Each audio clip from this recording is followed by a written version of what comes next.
You know, when I was a kid, all my mom needed to tell me was this: do not smoke. Which is true, I never did. Never smoked a day in my life. But you know who does like to smoke? Our investors. And they like to make questionable spending decisions every single second, every single day. And we want their money. So let's give them some cigars. Premium quality.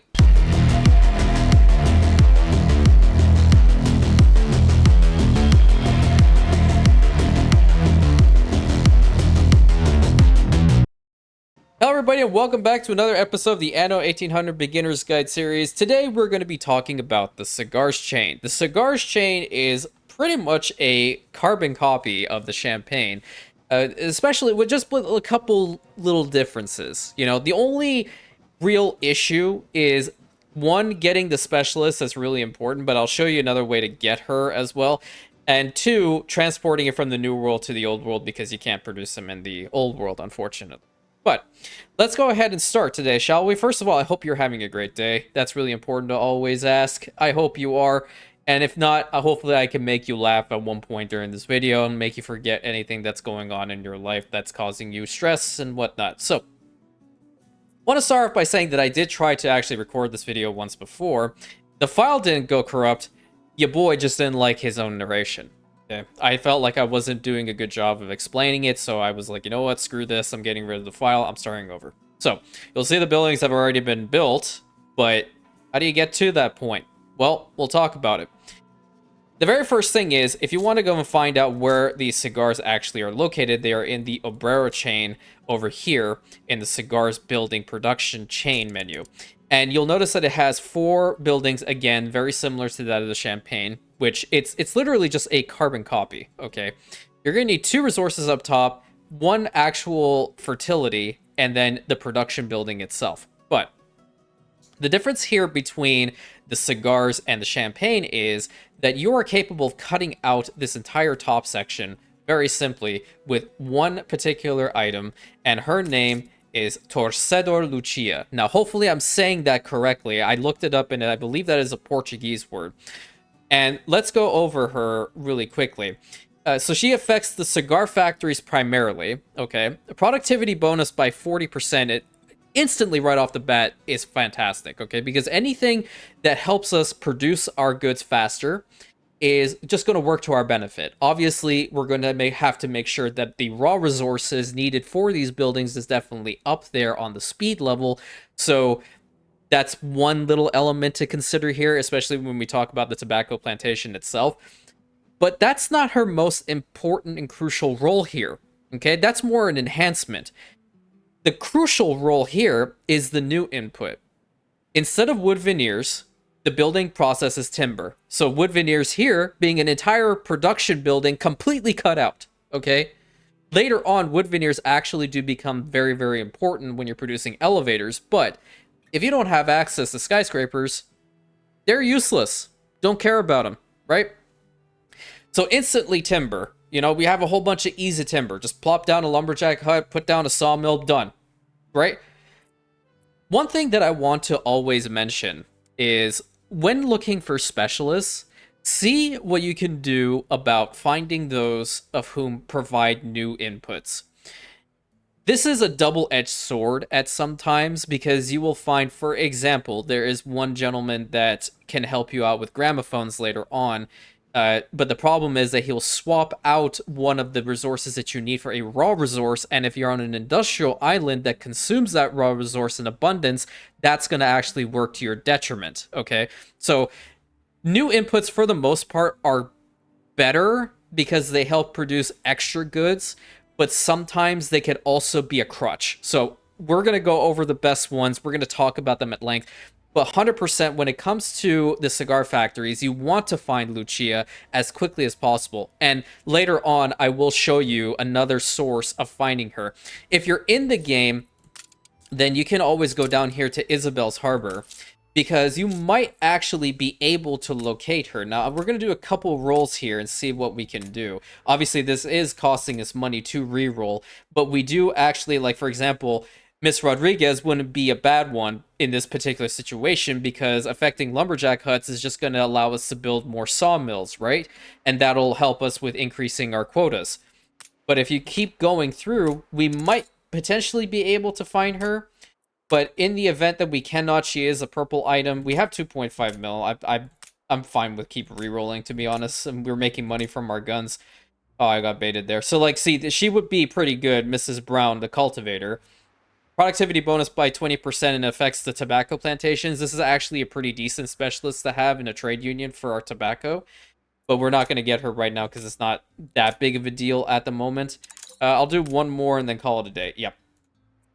So you can either find her through here, and then later on I will show you on the Grand Gallery where you can actually find Torcedor Lucia as well, if you do have enough points to spend. But let's talk about the chain itself. So again, the tobacco plantation is going to be the one that's the most difficult here to navigate, being 2-minute processing time, again similar to the vineyard. And what we've done here is we built 4 of these tobacco plantations. All of them have the tractors working to them. We've left a little spot open in the event we want to put down a fertilizer silo for a little bit extra assistance. But again, that's if you have the Seeds of Change DLC. If you don't, I'm only going based off the fact that you have the Bright Harvest DLC. And with the tractors actually running, we'll see that we have 40-second processing time. This is really good. So we're going to be getting a couple extra goods every now and then. That's fantastic. And along with the lumberjack huts themselves, what we have is 4 up here. And if we look at the production values, we are overproducing a fair amount when it comes to timber. That's okay, because it's not that high up when it comes to the maintenance. And you can always send this stuff wherever you need to go, okay? You're never going to find yourself in a position that you don't need timber for anything, you know? So it's fine to overproduce on these. That's totally okay. And it being used for our cigars, it's just a little bit of icing on the cake. 4 of our tobacco plantations are producing 8 per minute, in which the 2 cigar factories that we have are currently consuming 6. So that is just showing you how powerful 2 cigar factories are. And they are actually producing 6 cigars per minute. Very, very powerful. And what we have here are the cigar factories themselves. Destroy quest, I'm not really... Well, I can take it, but I have no ships in the region, so I really don't care. What she's doing right now is boosting these guys, of whom are, by default, going to be at 30-second processing speed. Now, later on, if you do actually have the New World Rising DLC, you'll find that you're able to build power plants in the New World, which is crazy, you know? It's fantastic. If you have this mega island over here, when you actually build this dam, the dam powers the entire island. You need not have a single power station on this island. So you can honestly turn this thing into like a huge industrial complex if you choose to do so, right? I haven't done it that way in my expert campaign. I actually built a mega city over here, and it looks very, very pretty. If you want to check it out, the link is in the description. But for all intents and purposes, these 2 cigar factories are doing us a lot of good. And having them actually use timber as opposed to the wood veneers is definitely just, it's better. We're properly allocating our Obrero workforce 100% to these. Now, there's one thing that I want to caution you to. The Obreras later on will actually want cigars as a happiness need. My advice to you is turn this off immediately, okay? Turn it off immediately. The reason for it is that, yes, you'll make them a little bit happy. That's all well and good. But they're not going to be actually producing enough of an incentive to provide the cigars to, as opposed to the investors that we want to make sure we get more from, right? These guys consider it a happiness need, while the investors themselves consider it as a basic need. You know, this is what you want to fulfill. You get more of these guys, it's more beneficial than, you know, an Obrero be happy just smoking a cigar, right? That's not to say that you cannot. I don't want to dissuade you from trying to do that later on. What I'm essentially saying is at the early stages of the game, you need to prioritize where you want what to go at this stage, right? When it comes to rum, give it to the Obreras and not to the Joneteros. You can, again, up to you. If you're overproducing, that's up to you. If you want to make everybody happy, be like Alexander the Great for the longest time, you can do it, you know, more power to you, Chief. I don't. I just find, like, making life easier for yourself is a lot better, because later on, you will be able to do whatever you want with more money, right? So let me see if I can actually get these guys up to 1,000 of the Obrero so we can actually see that icon pop up. I don't know if I'm capable of doing that. We're at 850, and they don't really upgrade a bit more because I'm not providing them with tortillas, bombins, or coffee in this particular location. So we can just like cheese it a little bit. We can go and build a couple more homes or not make it look like immaculate, but something like this, and we'll put some roads to them to make sure they're all happy. Like so. They, you know, these guys have a wonderful view of a beautiful oil refinery and well. Let's see, that's 265. What are we at now? 910. Yeah, I think if we just upgrade one more block, we should be fine. Ideally. That things don't really work out the way that I envision it sometimes, so I guess maybe 2. There we go. See, in this instance, all they would do is provide to you with 10 coins and 2 happiness. Just go ahead and turn this off. There's literally no incentive to give them cigars, especially when they're this good, right? So when you actually have enough cigars in here, you can start your trade. Now, when it actually comes down to trading this stuff, I honestly would say make sure you have a cargo ship ready, because the cargo ships are capable of going a lot faster across the open water at 100% the normal speed as opposed to a clipper. If you do have the Docklands DLC and you want to actually utilize another ship for this route, then I would 100% recommend using the world-class reefer. Yes, it's going to be more expensive.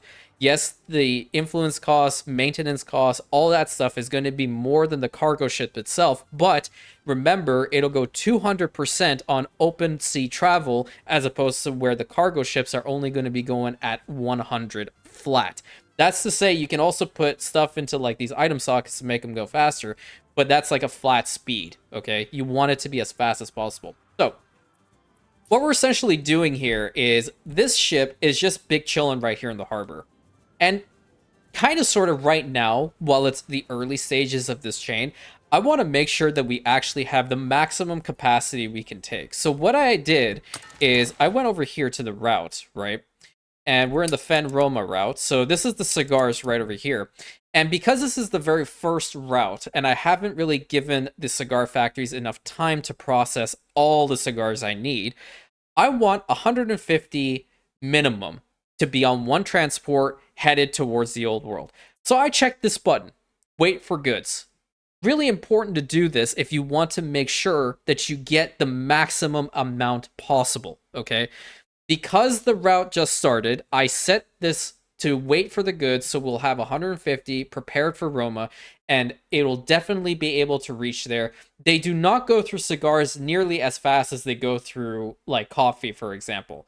But it's always good to make sure that we have cigars in our stockpile, because you never know what other things we can use them for, right? We can put them in the Docklands, trade with them. We could, I don't know, later on for the World's Fair, they might need them for the World's Fair. Heck, if you need to make a quick buck, you can always sell these because they're also not too bad as a trade resource.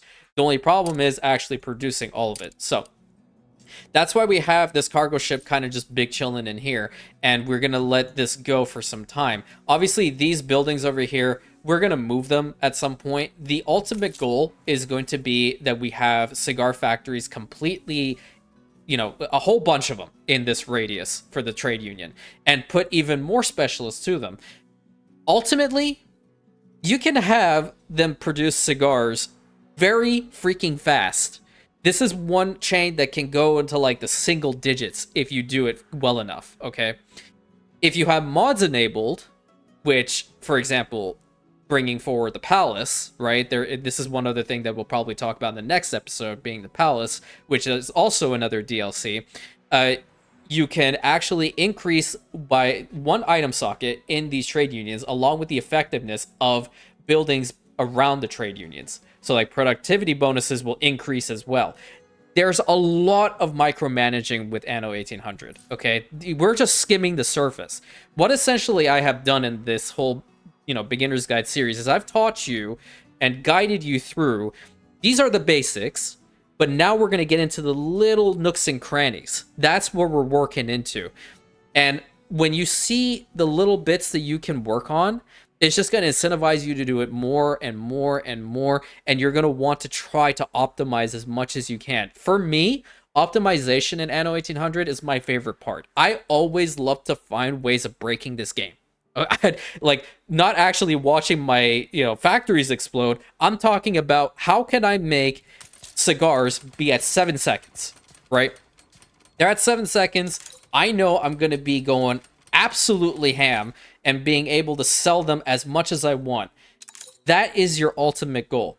So this particular ship only needs 20 more cigars to actually be full. But let's head on back to the old world really quick and talk about what the next thing is that we're going to have to worry about. So these guys are content right now. After this, we're going to have to work on chocolate. What? What is he selling? They're selling chocolate. Chocolate? Yeah. We're going to work on some chocolate. Chocolate, as well, is produced in the New World. That being said, there are specialists, again, that completely cut out the use of, for example, cacao beans in favor of coffee beans, which, as you know, we have an island that can literally produce both for us. So if we're capable of finding that specialist, then we're going to definitely employ him. But if I remember correctly, he is a legendary, so it may not happen. We might have to do this a legit route. But after the chocolate, then we're going to focus on the steam carriages. And when we're getting to this point, I think that's when we start actually focusing more on how do you set up your industrial island for, in this particular situation, it's going to be Ultramar. How do we get this island going? What is it really good for? How can we make sure that the best possible resources are being put here? And how can we make sure that we get our routes stable going forward? At the same time, what I will probably discuss, either it will be the next episode or the episode before the chocolate, or immediately after the chocolate one, is going to be the Palace Administration, because this is a DLC that is very, very, very good, very powerful, and one that, again, I recommend you get. I'm actually considering making a tier maker.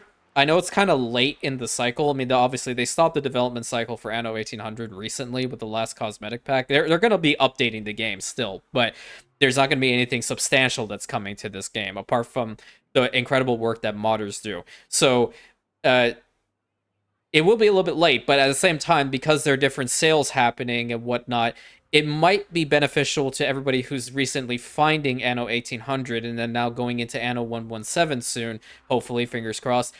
Which DLC should you really focus on?